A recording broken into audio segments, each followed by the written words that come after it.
So Asura Tapas, two connections I made. One, I gave the example of Buddha to show that he tried this extreme sadhana to give up this Deha Atma Abhimana, okay, to give up that excessive identification with the body. He tried that, it did not work for him, and so he decided that this does not have value. I will, what works is moderation in terms of lifestyle, balance, okay. So when I say extreme tapas, we have to see, is it sanctioned, supported by the Shastra? According to Bhagavad Gita, we are saying, okay, that kind of extreme sadhana not required. This is what Gita says. And that is why I made the connection. I did not say Jains are Asura. Okay. Very important. This is, Anyway, I am very happy you clarified. Have you understood? So, unke yahan pe bhi, they will have different sampradayas. They will have a set of system, their own belief systems and the way in which they approach things. So, they will say, nahi, Bhagwan mein, there's no Bhagwan, the Tirthankara. But the way they approach the Tirthankara is as good as Bhagwan only. Okay. So, at one level, this no Bhagwan, like the Buddhists also, except for Tibetan Buddhism, it's a good thing at one level. Why? You have to make it on your own. You have to, in the sense that the emphasis on sadhana is much more. When they don't they don't have a belief in Bhagwan, or they don't understand Bhagwan. So I make it, and that's why hours and hours they are spending in sadhana. Look at all the Buddhists, how much emphasis on meditation. How much hours you have to do. Even the Jains, they have lot of do's and don'ts. So it helps you in terms of preparing the mind for sure. But then Satyam and Mithya is not clear, Buddhism, at least in the way in which they articulate it. In terms of lay teachings, I'm saying, they don't, they'll say, everything is anitya. Everything is changing, which is true, which is what we have said, Agama Paino Nityaha. Tansitikshasva Bharata, 2nd chapter, Bhagavad Gita. So, everything is coming and going. There is nothing constant. Okay. So, this is very attractive for Buddhist teaching. So, you say, yeah, that's true. Then there will be sadness. Why? Because everything is coming, everything is going. That means nothing is permanent. That means everything is temporary. Oh my God. So, Sarvam Anityam, Sarvam Mithya, they will use the word. But Mithya is a relational word. How are you going to talk about Mithya if you have not spoken about Satyam? What is that Satyam? That is not articulated properly. At least in lay teachings, I'm saying, okay? Maybe at a very deep level, to the initiates, they may be saying something, but what we see in the texts, it's not there in the presentation. So that's why. Okay? ठीक है? Any other question? In James, this thing is also there. Nahana is not regular. मतलब you don't have to take bath every day, especially monks. And then यही एक reason रहा होगा, शायद आयुष का भी यह question रहा है कि why bathing? Might be. No, there are reasons. See, understand, in Jainism, of course. So then a lot of them don't even use soap. Yeah. They will use, either they'll use some natural cleaning agent like besan or something, or they will not use it at all, because this killing beings is taken to an extreme. Now you can decide whether you want to adopt that lifestyle or not. Okay? But in this, when you consider ahimsa as absolute, you create lot of himsa around you. Okay? So, in the sense, you will say, no, I will not do this, I will not do that, etc. There will be no use of phenyl at home, right? All cockroaches, rats can stay at home. You also stay, they also stay, you are all coexisting. Ants, all insects, no, you cannot kill them. You can maybe take them out of the house, okay, like as if they are going to be escorted, okay. तो वो सब है. Plus when you speak, of course you put this, Yeah. है ना. So it's nice to see the value for ahimsa, but what is not understood, I mean from a Vedanta standpoint, I'm saying that living involves himsa. You cannot avoid it. It involves himsa. So they'll say, oh, we will not eat onion, we will not eat potatoes, it's growing under the soil, because more bacteria are killed and so on. Then you should stop eating, no? Because you have to kill plants to eat. Of course, what we will do is we try and compensate for it. We recognize there is himsa. We are not blind to that. That in minimal living, okay, even if whatever little you are eating, you have to uproot plants, you have to kill plants. So we are very practical. We know that life lives on life. There's no way you can avoid it. Then Jains should not even have children. How much global warming you are contributing to, because you are having a child, and all the products that come for children. Then vaccines that are built all from animal extract, okay. So when you look at the way we are living life, there is himsa, there is some sort of harm, violence involved. But what are we looking at when we talk about ahimsa, when Vedanta, Bhagavad Gita is talking about ahimsa, is you live in such an alert way that you minimize the harm and the injury, because it is not possible to live without some injury, some harm, not possible at all. And chalo, you say, oh my God, I will kill myself. Again, there is himsa, correct? I cannot bear to cause harm to Bhumi Devi and Vayu Devata and this and that. Okay, I will kill myself. Eh? Himsa again. Are you getting what I'm saying? So whenever we hear, we get very fascinated when people tell us, you should not do this, you should not do that, because that force of the should and shouldn't, you think, yes. But hello, please examine it. Why are they saying what they are saying? And what is said to one, does it apply to everyone? We don't know, because the sadhana is always different for different people. There will be a general sadhana, there will also be a specific sadhana depending on your personality and your sattva, rajas, tamas and so on and so forth. Okay, so important to have that perspective. Yeah. Okay. From 11 we have to continue. Okay.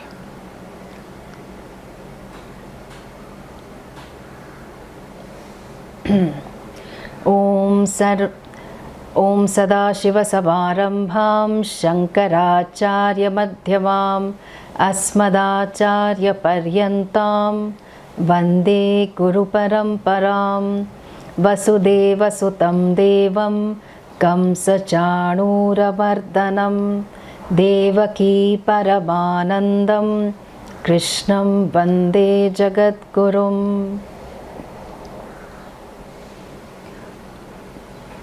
So in the 17th chapter, we have seen the kinds of areas in our life which are to be pervaded or pervaded by Shraddha. And Shraddha is not a block understanding word. How that Shraddha, that attitude of trust pervades your worship. So therefore the kind of devatas that you worship and the kind of food that you are likely to enjoy depending on whatever is your prakriti. Now from 11 onwards it will be what is the kind of yajna that is done, in the sense that with what sankalpa will you do a yajna, any ritual? Okay, so the question that Arjuna had was, what is the basis of a ritual that is done which has Shraddha, but it doesn't cross all the T's and dots. It doesn't dot all the I's and cross the T's. Okay, so it's not ekdam pakka, but still Shraddha is there. So so Bhagwan Krishna says, acha, you are saying Shraddha is there. Well, you know what, Shraddha is threefold, and it's not only when it comes to one ritual. What you are calling as a ritual has many components to it. So first is whom you choose to worship. Secondly, the kind of food you eat. So, oh no, we will offer something for prasad, but the usual whatever we eat the whole week, that is different. No. Whatever you are offering as prasad is what you eat. So, how you approach food. Now, from 11 onwards, with what result you do the ritual, that is being said, and that is threefold: Satvika, Rajasika and Tamasika. Aphalakankshibhiryajnah vidhi drishto ya ijyate yashtavyameveti manaha samadhaya sa satvikaha abhisandhaya tu phalam dambhartham api chaivayat ijyate bharata shresthaha tam yajñam vidhi rajasam.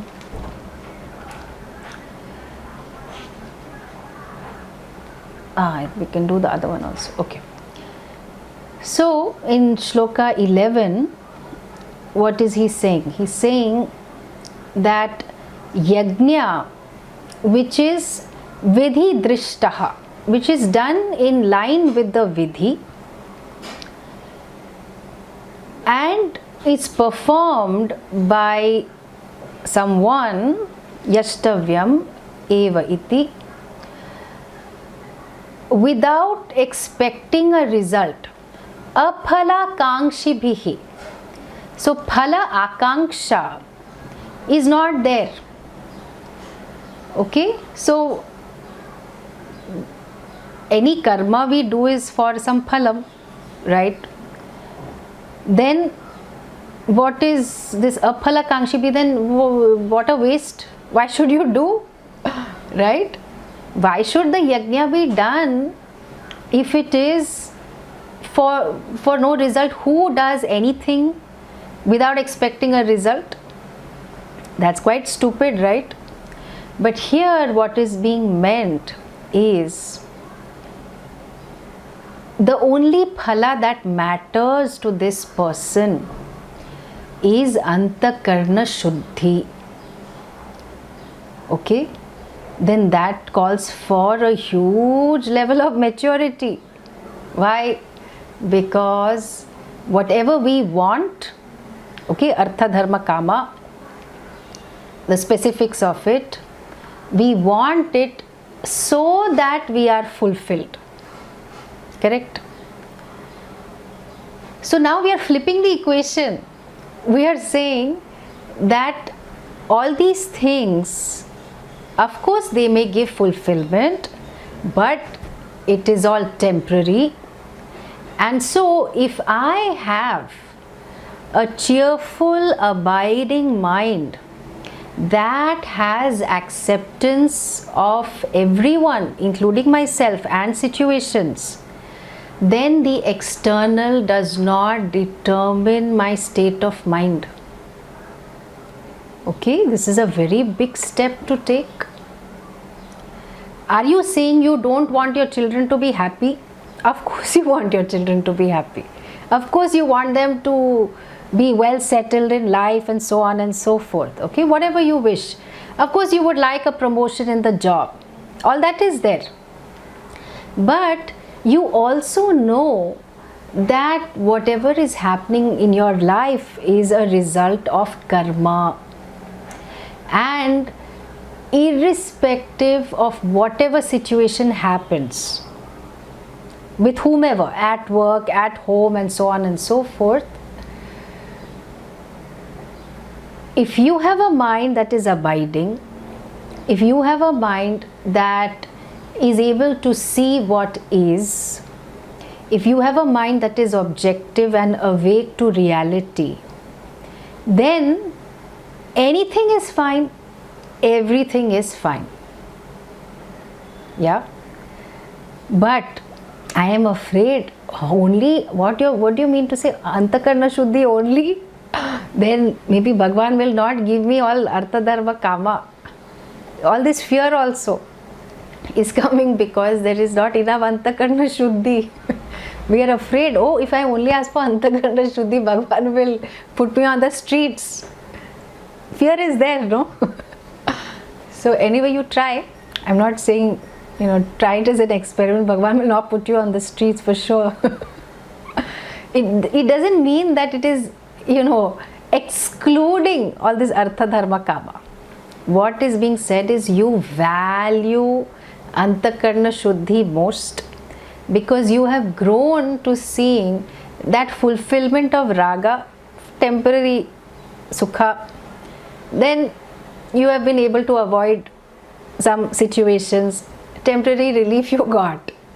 But again that situation will come sooner or later. Why? Because your own karma, you have to face it. You tried avoiding, you tried dilly-dallying, you tried procrastinating, everything you tried. That situation will come back again. Why? You have to deal with it, that's it. So how to deal with it? You have to deal with it in a way that the situation no longer impacts you in a big way. That because you have grown bigger than the situation. You grow bigger than the situation by responding to the situation with whatever kaushalam you have. Then the situation is not a big deal for you. So from childhood onwards, we have seen in our responses to different situations, you say, it's okay, it's not a big deal, I can handle it, it's okay, it's okay. When you were 5 years old, your brother slapped you, okay, so then you went crying to the mother. Mother was busy with something else, she did not pay attention. So then you were angry, let's say, with the mother for some time. Then after that, it's not a big deal. You won't, like, suppose if somebody reminds you of that incident also, you will laugh about it. Why? Because you are bigger than the situation. That situation no longer defines you and you have survived that situation. Okay? So now, this person is a Sattvika person. Why? Because the person does karma. Yashtavyam eva iti. This is to be done. Karma. And therefore, samadhaya, mana samadhaya. So the whatever resolution that is required, that this is to be done.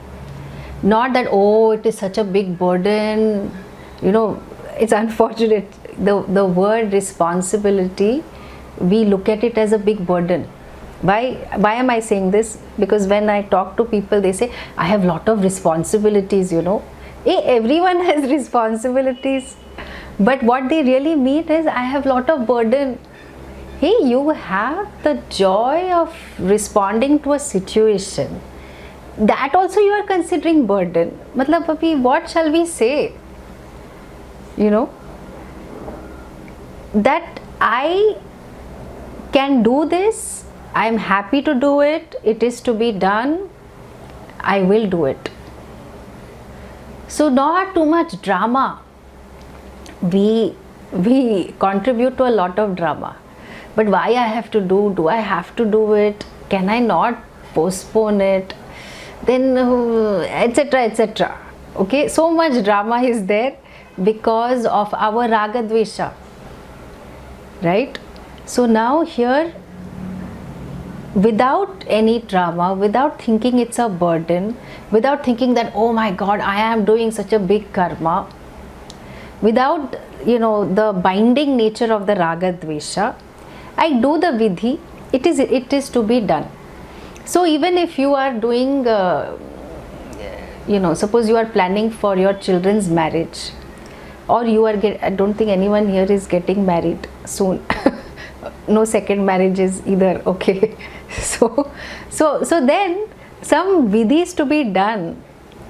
Maybe you'll do something for your children, no? Different samskara vidhis are there. So you won't argue with the priest. No, isko jaldi karo. Do shortcut wedding, shortcut upanayanam. The guests, they will get very impatient. Hey, you're doing upanayanam for the guests, or you're doing it for your child. So thoda have some perspective. It's a vidhi. It is shastrokta, said by the shastra. You do it properly, otherwise don't do it. So you do it yashtavyam, how it has been said, you do it, but what is the phalam? That whatever vidhi you do it with the expectation that I get antakarna shuddhi. Why he does not say you should have the phalam of Brahma Vidya? So because you are already attained, correct? Brahman is already accomplished. You are already muktaha. But why I am not able to see it? Exactly the point. So because antakarna shuddhi is not there, all the adhyasa is there, projections are there, and then different kinds of projections are there. So how the projections will be cleared? Oh, because you need to have antakarna shuddhi. That's it. So that's how, when somebody like that performs a ritual, that is a sattvika kind of a ritual, and therefore the person who chooses to perform also is sattvika. Then in shloka 12, what about rajasika? Okay, rajasam. So tam yajnam rajasam, that yajna is rajasam. What kind of yajna? Phalam abhisandhaya. So the ritual is done keeping the result in view, okay, which means obviously you are expecting a result. Not only that, dambhartham api. So you want to show off that you are contributing to some ritual, and people will think highly of you. I contributed so much crores for that gold plating in Tirupati, right? So like that, you want to proclaim, because what drives you is kama, and that too binding, okay? So the rituals that you do, of course here the reference is more to yajna and all that, it is right to think, now if you're getting married, and then you say, oh, you want for antakarna shuddhi, then that is little rare person, okay? You want all that marriage has to offer, which is very good for you. In time you will discover that, okay, whatever it has offered you is not enough for you. That doesn't mean you have to marry again. What it means is that we don't have to look for new experiences, but we examine existing experiences and see why we feel there is a lack. Okay, so then subsequent rituals that you do, if you start to look for antakarna shuddhi, then things change for you. Otherwise, like lot of these politicians, they are doing, okay, before elections, after elections, during elections, and all the time, that one has to hold on to one's position, one's power, and so on and so forth. So largely driven by rajas, okay? Or there are other people also who do lot of rituals with the result in view, and also that they want to show off. So all that is rajasika. Then vidhihinam srishtannam mantrahinam dakshinam shraddha virahitam yajnam tamasam parichakshate. So what is a tamasam yajnam? Shraddha virahitam. So there is no shraddha, and which is, we see that also, right? You know, our language is also very interesting. We say, yeah, just get the ritual done, let's finish it off. You know, it's taking so much time. When is going to be over? Or the children, suppose they come for some wedding with you and they are ravenously hungry, and they'll say, when shall we eat? No, once the wedding is over, only then they're going to serve food, we have to wait. Oh, these rituals, they're going on and on, my God. Okay. Or you know, this whole thinking, maybe some of us also had it, rituals are meaningless. Why? Because we don't have Shraddha in it, and and whoever we have seen who has performed it has done it out of some, as if somebody is holding a gun to their head.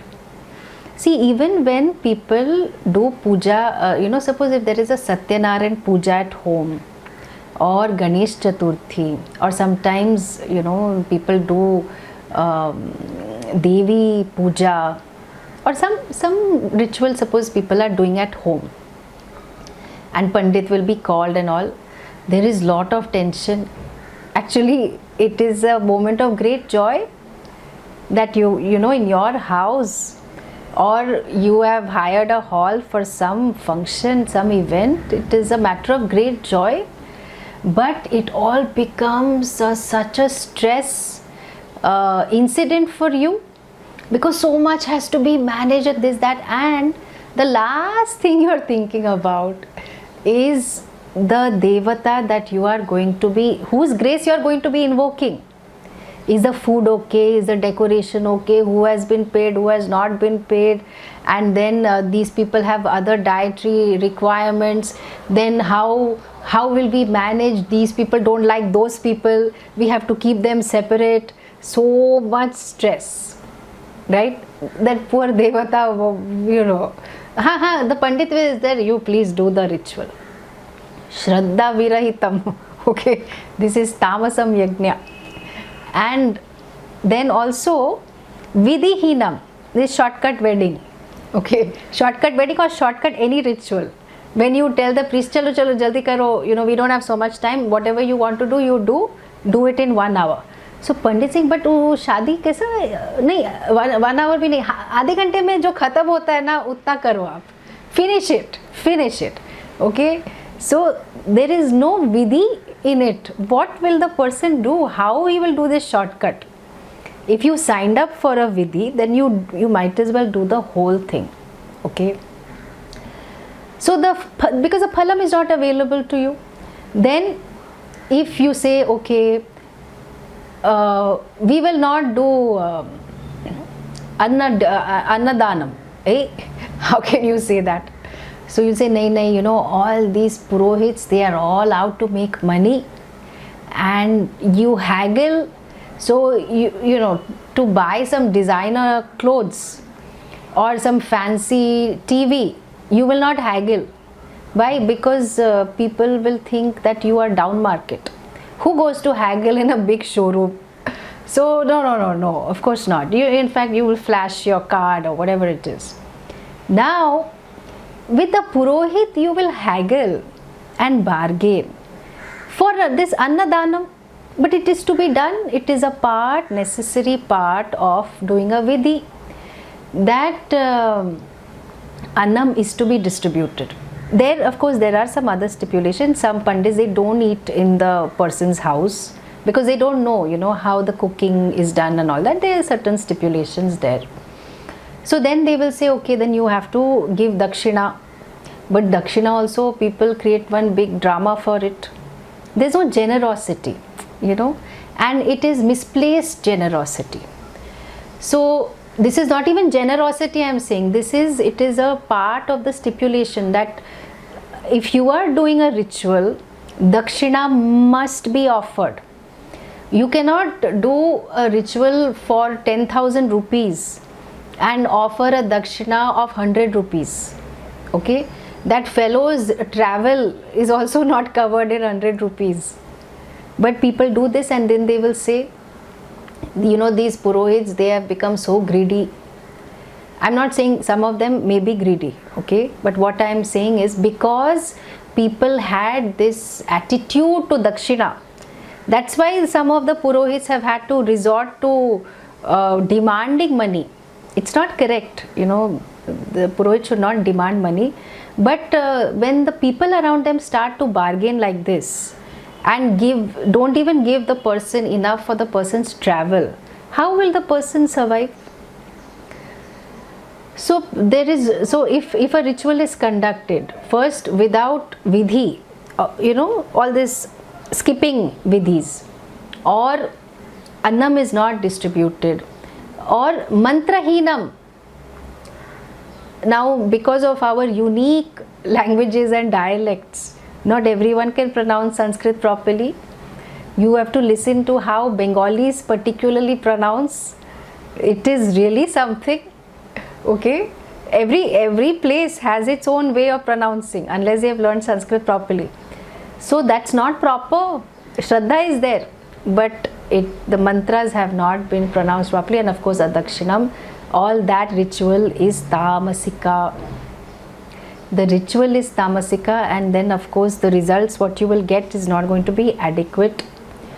And so if once you know that this is a tamasika kind of ritual, and you would love to think you are sattvika, then of course you are going to veer in the direction of doing a ritual which is sattvika.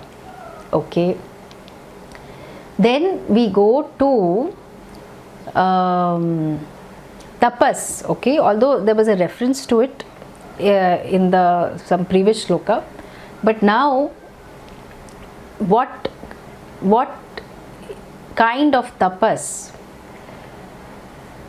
can be done at the level of kaya, physical body, at the level of speech, vak, and at the level of the mind, okay, is being mentioned. So tapas generally we will translate as a religious discipline. Okay, Deva Dvija Guru Pragnya Pujanam Shauchamarjavam Brahmacharya Mahimsa Cha Shariram Tapa Uchyate. Shariram tapas at the level of the body has many aspects to it. Brahmacharyam, okay, brahmacharyam we will translate as self-discipline.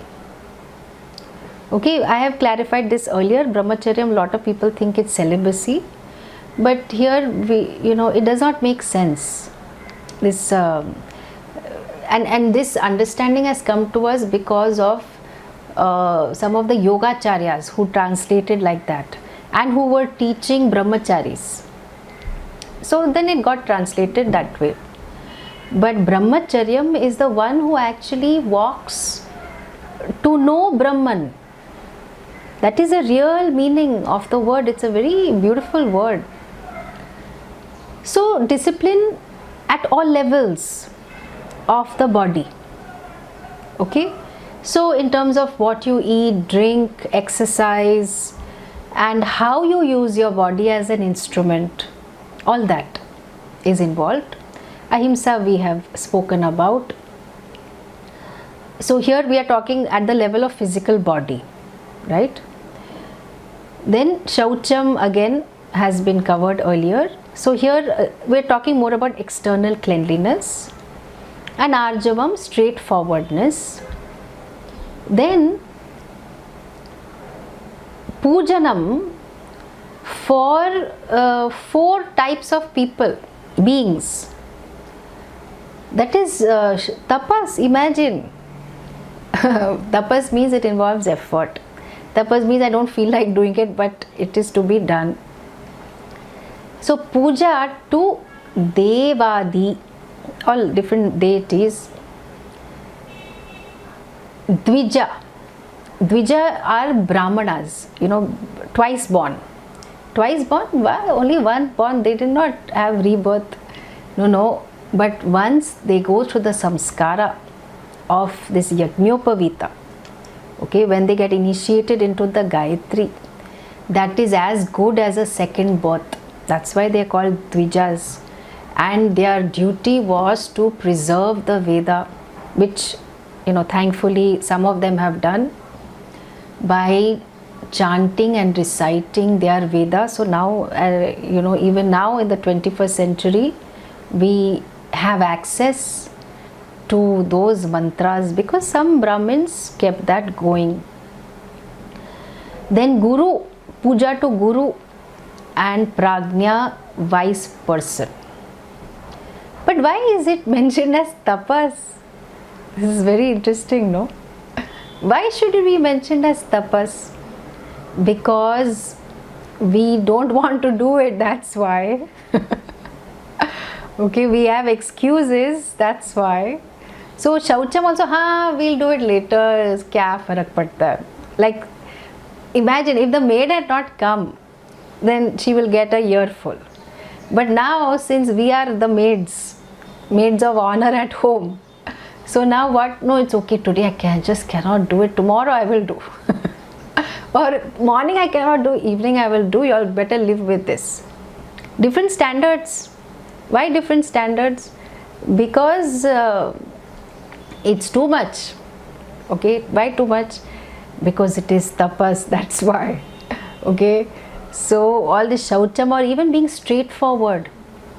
Some of us, who are afraid, which is pretty much all of us, we are afraid to have difficult conversations. We will go round and round and round and not be direct. Why? Because you have fear. No, what if I hurt? Hey, you take responsibility of what you say. The person may get hurt, but you are not entirely responsible. So then there is something to be said in Shloka 15 about what kind of speech you need to have, because then that is also tapas. But here this puja, don't think it is sitting and doing puja only, okay? Because if you are honoring these beings, so you are honoring the devatas, the Brahmins, the Guru and the wise people. Okay, Guru here we are considering as Acharya, teacher, and Prajnaha, the one who is wise. There are different things you can do to honor and care for them. Yes, lot of people, they will do one time puja, but one grand puja they will do in the in the year. Then how are they relating to the devata? Oh, then we don't have time, life is so hectic. So you do little puja in the morning, little 5-step. No, it's just too much to do. Then the Brahmanas also. Brahmanas, we don't interact so much with them. Or if some of us are Brahmins, then, in terms of how you interact with the others or how you interact with people who are learned. But our cultures are such, like I was giving you all that example. No? Suppose if Warren Buffett was to walk into a hall. Suppose Warren Buffett got invited for some event. Okay, Warren Buffett, richest person. Or maybe actually now, I don't know, maybe Jeff Bezos is the richest. No, Amazon head is the richest. I don't know now, it keeps changing, no? Or Elon Musk, between let's say the three of them. Let's say the three of them walk in. Impossible, but suppose one of them or three of them walk in. What will happen? Everyone will stand to attention. Right? What is their claim to fame? Oh, they've just made a lot of money and huge empires. They are shifting world economy in a very big way. Okay. Then some sadhu walks in and not proper clothes or them old something. You see, who is this bhikari? People will talk like this. Correct? Who brought this person here? This person doesn't fit in here. But the person may be prajna. or pragnya, those person may know the truth, but why? Because we don't have a value for it. That's why. Because what we value most, although we say differently, we value artha tremendously. So you will want to see what Elon Musk, how he's talking, walking, sitting, like Arjuna's question of Sthita Pragnya. That is the question that most people have about famous people. How do these rich people walk? How do they talk? What kind of lifestyle they have? And what do they do? That's why their Twitter handles, Instagram, Facebook, whatever social media presence, all of them have million followers. Why? Because unlike Arjuna, who was thinking about a Sthita Pragnya, okay, what does a wise person, how does he walk, talk, etc. Here most of us want to know, how does a rich person live his or her life? How does a successful person live his or her life? Because for us, success is still about artha and kama only, not about dharma. So suppose if you say Azim Premji, okay, huge philanthropist and also extremely successful. Anybody interested in wanting to know what Azim Premji does? Because how much endowment he has created and how much he has given. Oh, but he's Muslim. What is the connection? No, but how many people would want to know? Not too many. Why? Because we don't have a value for it. That's why. So here also, this puja means what you do to honor and care for these people. So, seva to a guru and to a prajna is praised hugely in the Shruti. Huge. And there are a lot of stories also about it. And you do what you can, yatha shakti. So, in our Gurukulam, all of us were involved with some or the other seva. Everyone, of course, like we would enjoy, at least I would enjoy, others would also enjoy. So we were sitting with Puja Swamiji, then someone will go and press his feet because he would get some pain and all. We were happy to do that. Then, but everyone can't do that, okay? So then somebody is managing the library, somebody is doing jhadu, for the ashram premises. Not somebody, many of us. Then somebody is managing the temple, somebody is managing the dining hall, something or the other.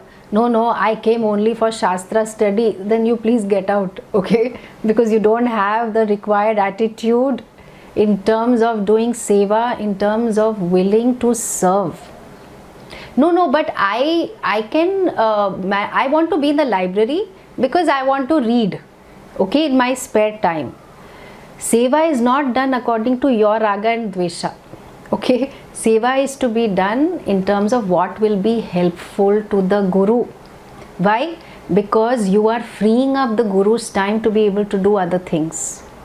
That's the thinking. And the thinking is that it is tapas. Why tapas? Because it's not about your raga dvesha. You are doing things that are not comfortable for you, but you are willing to do it. Because you value the person and you value what this antakarna shuddhi that it will give you. So, like even now, when we look at the seva bhav that is there among students, I have to be honest, there's not much, okay? And why? Because it's all about their own convenience. I'm not saying you leave aside your responsibilities and you do stuff. I'm not saying that.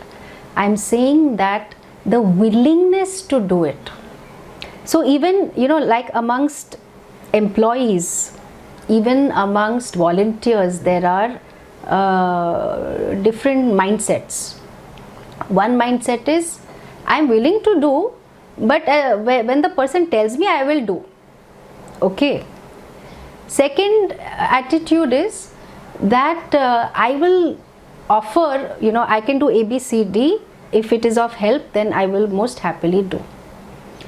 And the third kind of mindset is that you look like whatever is the Guru's vision, you are there to serve. And not only that, you will also offer your ideas, your suggestions, because you are now in sync with the Guru's vision.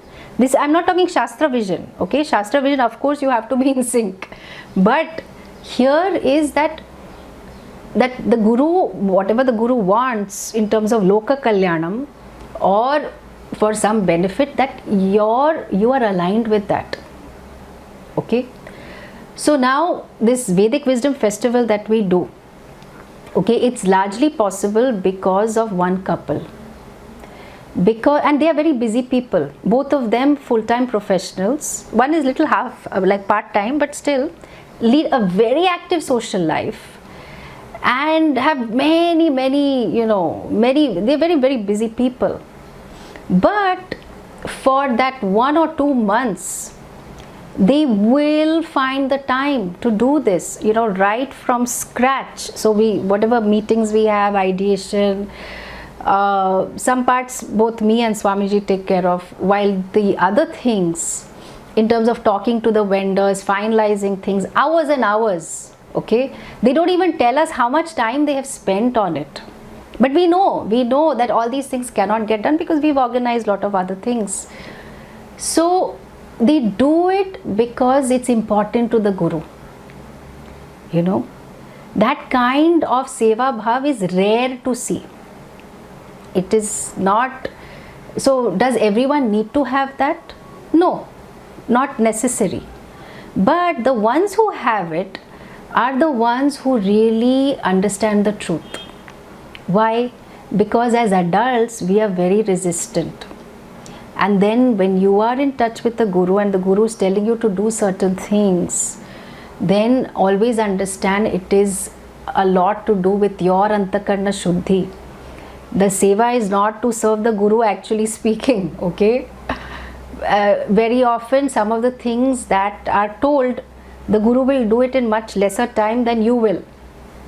But you have to go through the grind. Why? Because you have to deal with your Raga Dvesha. That is your tapas. How else? So no, I will do my tapas. I am already handling my family. That is big tapas during lockdown. But that anyway comes with your karma, okay? You please deal with it. But here is an opportunity that when you are doing some seva, then the data is very clear. You say, no, I have ekdam prasada buddhi. I can see how much you are resisting. I've given you one task to do. How much you are resisting. People take years. No, I don't think I can do it. I'm not ready. I am not confident. So much journey has to be covered. So that's why it is tapas. Okay. Otherwise you may say, I enjoy doing puja to devas and all, yeah. But then sometimes flowers are not available, this is not available, that is not available. I am feeling lazy, I am feeling sleepy. That is why it is tapas. To be done. To be done to deal with raga dvesha. So, that's why it's important to understand why it is tapas at the level of the sharira.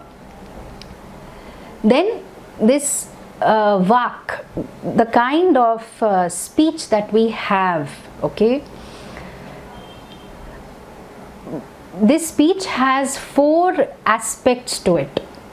Anudvegakaram vakyam satyam priyahitam chayat swadhyayabhyasanam chaiva vangmayam tapa uchyate.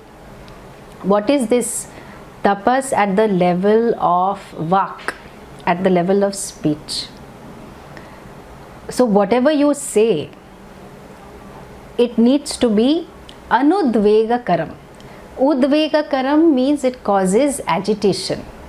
There are some people, they may be talking okay, content is okay, but their tone is so annoying, it just disturbs you. Or like one couple I was talking to, the wife Okay, she comes from a family where everyone refers to each other as aap. Okay, respectfully. Now the man comes from a family where the man is used to tu, referring to the other person, tu, whatever. Okay, so this girl would get so offended, and I can understand her point of view. How can you say tu to someone? You should say aap. But now this boy was saying, no, but that's how I have grown up, and I mean it respectfully, but that's what I'm used to. No. So on that only so many fights. Don't talk to me too. But that's what. But otherwise I'm okay. So thankfully in English we don't have that tu and up. You is you. Can be respectful. You can be dismissive. Whatever it is. It's a nice thing about English. No, this part. Okay. Then tu and up and tum. So tum is little bit in between. So many fights because of that. How you can't speak to my parents like this, how you did like this, etc, etc. Okay, so now, so it is tapas. Why is it tapas? Because to talk in a way that does not cause agitation. We are not even talking about the content, we are yet to come to the content. Okay, the way in which you speak, how you use your voice. You don't need to go to some voice culture classes. You know exactly what is the kind of tone you would like to hear. Most people would like to hear a soft spoken, polite tone. There is no two ways about it. Okay, so anudvegakaram vakyam. Then even in terms of the content, sometimes the tone we use, the words we say, it causes agitation. That's why the person says, you don't talk only. The moment you talk, I get disturbed.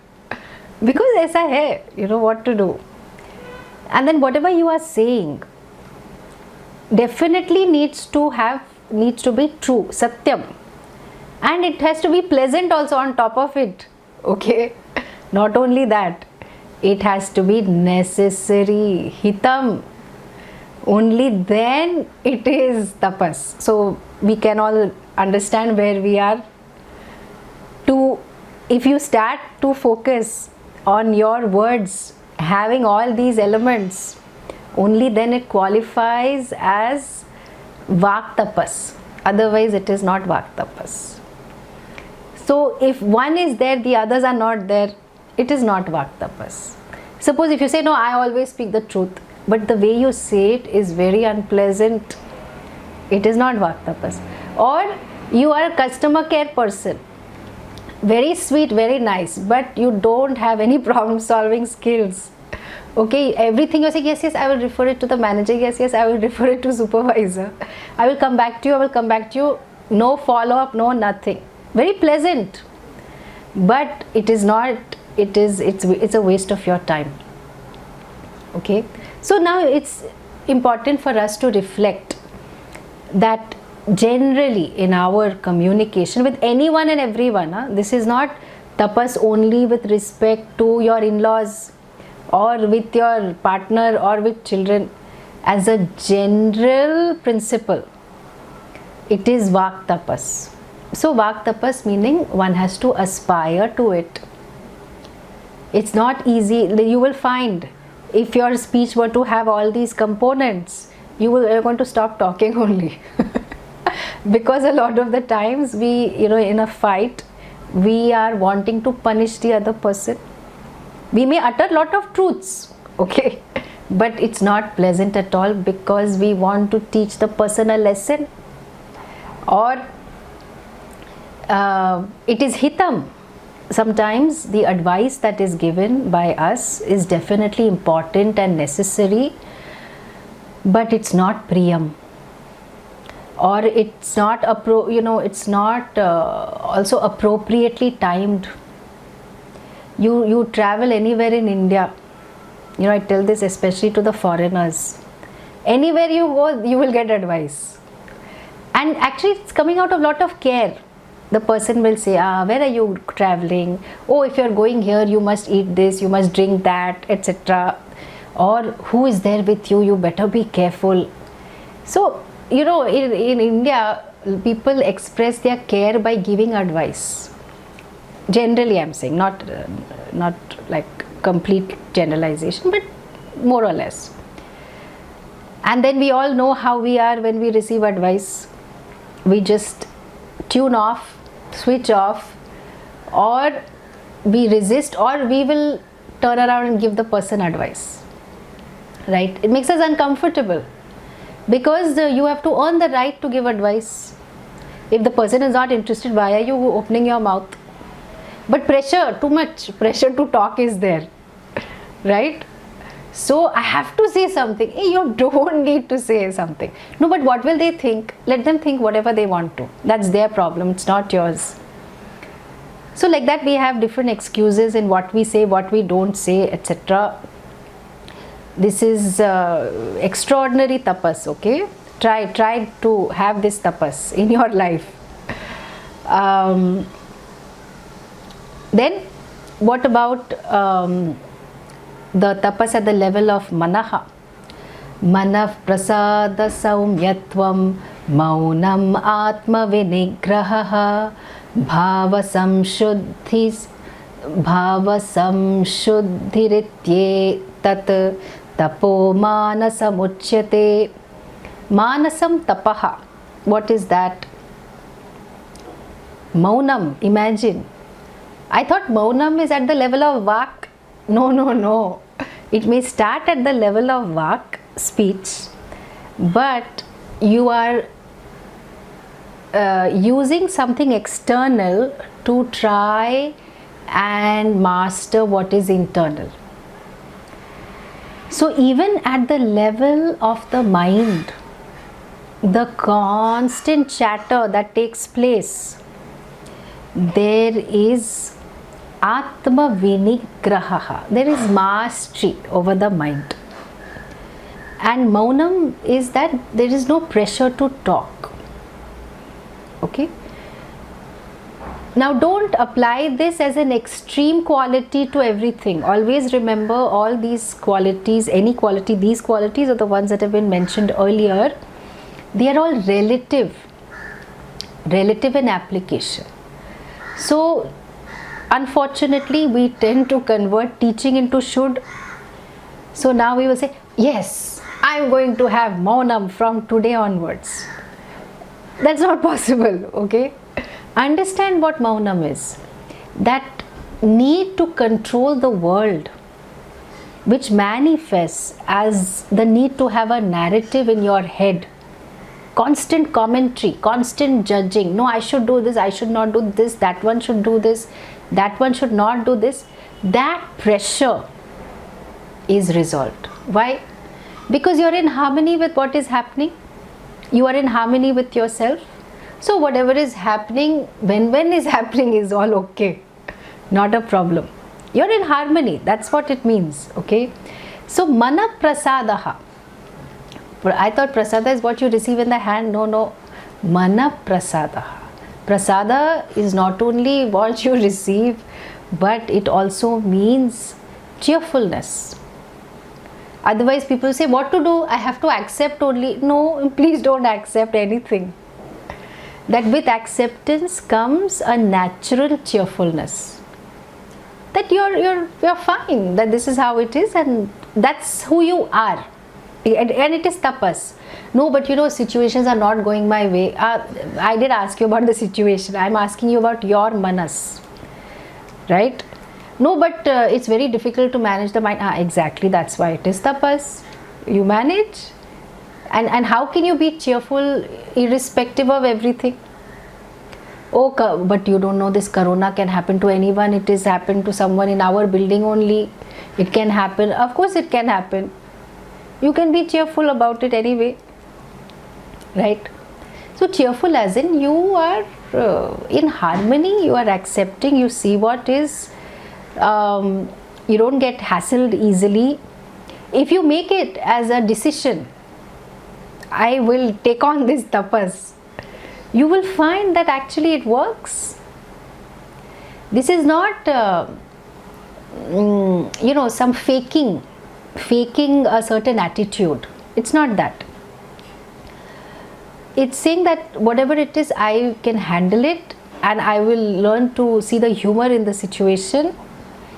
And even if others don't laugh at it, I can laugh at it, and it's all okay. Everything is fine.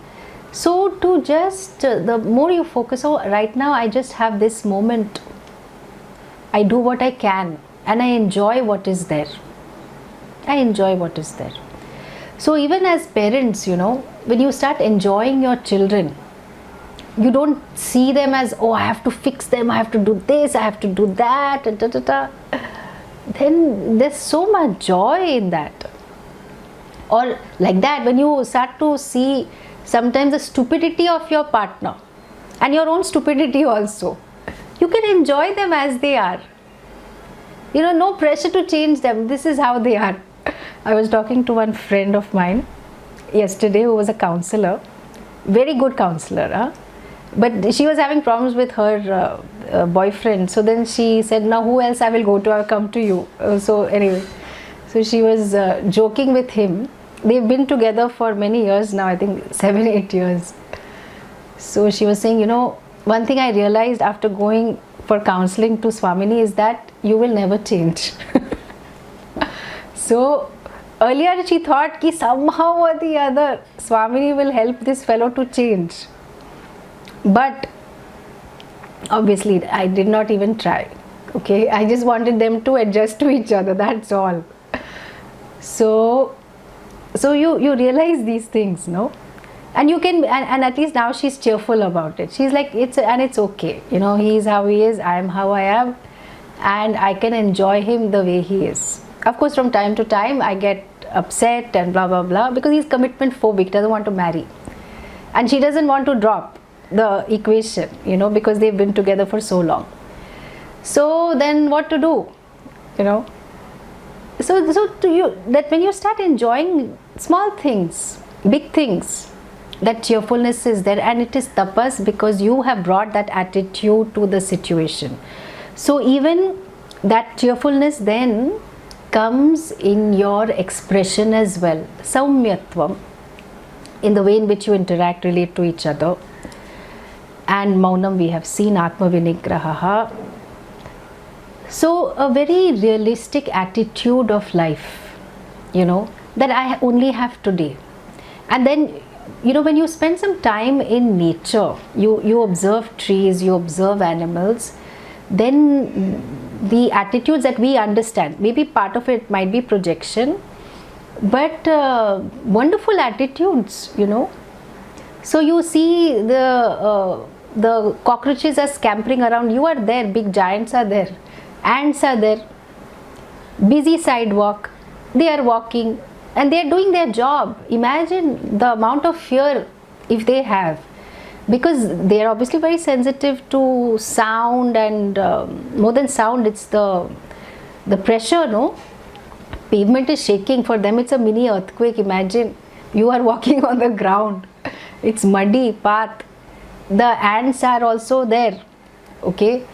I can be trampled any time, okay, because who is going to watch me? Oh, ant is on my path. Nothing, they will just walk. So imagine living with the constant fear, but that is our projection. Maybe they are not living with constant fear. Okay, so I am focused on providing for my family and for this queen, whatever, ant hill and all that. And then in all this, I can die anytime. But they still go about, they don't get paralyzed. No, I have so much dukkha.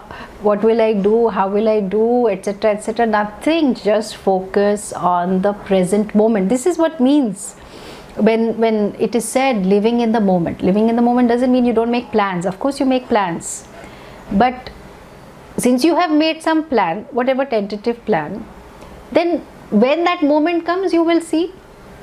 Right now you just have this moment to focus on. So make the most of that moment and bring a certain cheer and a humor to that moment. Bhava samshuddhi. So bhava samshuddhi means, very clean intentions, no manipulation. no, like people don't have to think too much when you are there around what the person means, and actually the person means something else indirectly, etc., etc. Nothing, just clean straight, so that shuddhi is there, right? So all that is not easy to have, and that's why it is tapas at the level of the mind, to bring in these attitudes, not once, not twice, again and again, right? Why? Because you are committed to moksha. Antakarna shuddhi is important to you, so antakarna shuddhi brings with it all these other things,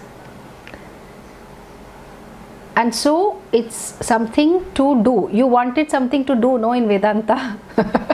Now is a long list of things, but you're not giving me any sadhana. Bhagavan Krishna has given you lots of sadhana to do in each and every interaction. Try and bring it in, but that doesn't mean that you beat yourself up. No, I don't have arjavam, I don't have this, I don't have that. This is not the purpose. Okay, you bring in whatever is possible, that's it, and have a sense of objectivity and a compassion to yourself, that this is what I do it little by little, and that's okay. You know, this when you are trekking in high altitudes, my brother was telling me this, so when he went to Kilimanjaro, you have to make the summit in the night because you reach early morning, and he was telling me that they are given this band with there must be some technical name, I don't know, with light. Okay, so because you have your what you call it, haversack, and then your hands have to be free, so you are not going to carry one torch around. Okay, so you have this thing on your head or your forehead, so that lights up the way. Now, what is very beautiful about that arrangement is that light only lights up to 4 meters. Now they could have put one halogen bulb over there, okay, so it can light up the whole thing. I want to see the whole summit all the way, I want to admire. No, it can become very overwhelming. So you just focus on the next 4 meters, that's it, and 4 meters karte you will summit Kilimanjaro, which of course he did. Okay, so what I'm saying is that don't have to get overwhelmed with all these qualities that are mentioned. You know, somebody actually did a tally, there are 60 mentioned in the Bhagavad Gita. You will say, forget it, not possible in this lifetime. But you focus on the 4 meters. Okay, whatever is your immediate thing, in that if you want to bring it in little by little, then the next 4 meters, the next 4 meters, the next 4 meters, then people will think, my God, who is this saint? Wow, what accommodation, what compassion, what kindness, what arjavam. Like, people will enjoy being around you, you know. So that's our attitude to have for this. Okay, more of this next time. Maybe we should, we may not be able to finish. Okay, ठीक है. Om Om Sarve Bhavantu Sukhinah, Sarve Santu Niramayaha, Sarve Bhadrani Pashyantu, Ma Kaschid Dukh Abhag Bhavet. Om Shanti Shanti Shanti. Harihi Om Shri Gurubhyo Namaha. Harihi Om.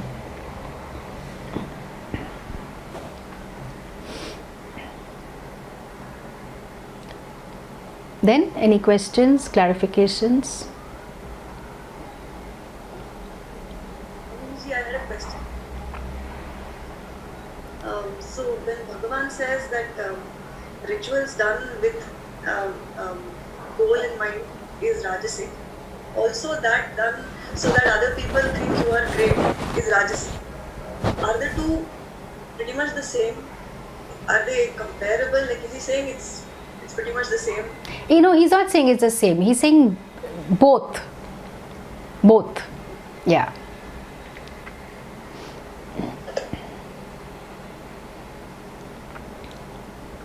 And it's okay, you know, like one can have Rajasic Shraddha. What is there? What's wrong with it? Right? It's okay to have. In time we will grow to, you know, once that there is some tripti in life, then you see that okay, all this is okay, it was good for me, but now I want more. That no matter whatever whatever I do, it's all going to satisfy me until I have this Antakarna Shuddhi, and then I see that Jnana Phalam. Yeah. Yeah, we need not condemn ourselves or even condemn others. At least, thank God, at least they are doing some rituals, you know. So it is Rajasic, no problem, let them do, acha hai, very good. Rajas is not bad, Rajas is good. In fact, I wish there was little more Rajas in this world, because a lot of people have so much tamas. And the world of spirituality, lot of tamas. There is confusion, and then in the name of confusion, no, I won't do anything. This is not what the world needs, you know. Okay, what else? Sagarya. In verse 11, it does say that do not expect result. But then again in bracket it is put that there is at least an expectation of one result. Yes. So why that qualifier there? Like if you look at Karma Yoga, the moment you talk about the attitude towards the result, I do action, but I accept the results as Prasada Buddhi. So it's the same attitude here, or yes, it's like specific Antakarna Shuddhi is the end result expected? Yeah, here it's specific to Antakarna Shuddhi, because you know it's a very strange kind of result. Are you getting anything in hand? Antakarna Shuddhi? No. Then whatever happens as a result of the yajna, you are accepting it. That is, in other words, when we say Prasada Buddhi, what is Prasada Buddhi? It is Antakarna Shuddhi. That my Raga Dveshas no longer dictate my moods. Because I have Antakarna Shuddhi, whatever is there, my Raga is fulfilled, great. If it's not fulfilled, equally great. So it's a nuanced understanding. Okay, but it is about the attitude only. That's right. Yeah. Okay. Yeah. And in verse 15, we talked about the qualities of speech. Now, obviously, speech is there are two people involved. Yeah, there is something which is in your control, but how other persons react is totally not in your control. Then, as you said, you know, if this is the end result expected, 99.9% you don't end up getting this result. Yeah. Then what? The onus is on you? The onus is always on you. Onus is always on you. Okay? That because see, in a conversation there are two people who are contributing. Yeah. You make your maximum contribution. And then because now you have trained yourself to have Antakarna Shuddhi, okay, Prasada Buddhi, then whatever the results are, it's okay. Sometimes it may take not one, it may take 10 conversations for things to resolve. It's okay.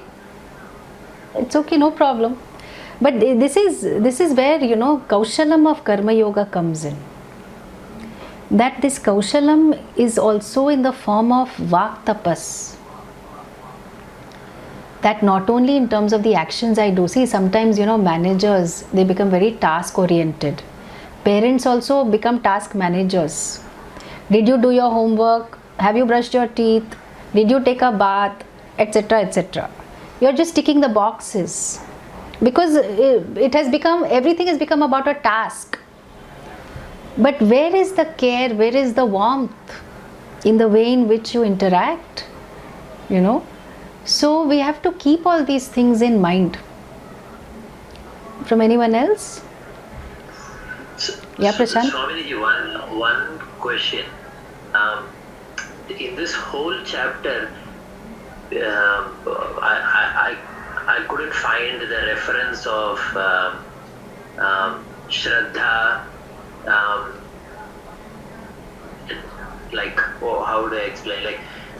not exactly in the way to use the Shastra to gain knowledge. That is not spoken here, is it? Like generally when we say Shraddha, it is always taken in that context of using this as the primary means of knowledge. But that is not explained here. But Yeah, so we'll wait until the end of the chapter, because, and that's exactly the point, that it's not just about Vedanta Vakyeshu Vishwasaha. It's not only about that. Because if the Veda is a means of knowledge, right?